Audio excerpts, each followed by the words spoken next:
Hello guys, ayan nagawa po ako ng mango float. Ayan guys,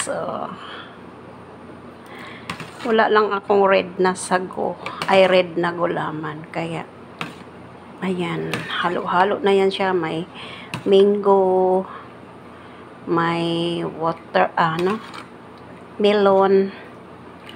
Basta, tapos nilagyan ko siya ng sago. Ayan, nagpakulo ako ng sago. Laglagan pa natin ulit ng sago, guys. Para madami. O, diba? Kaya lang na-overcook yung aking sago, guys.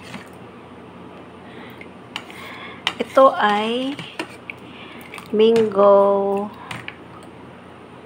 melon, at saka gelatin na pandan flavor.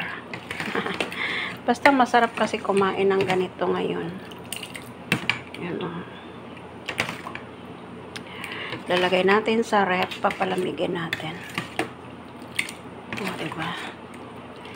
Thank you for watching.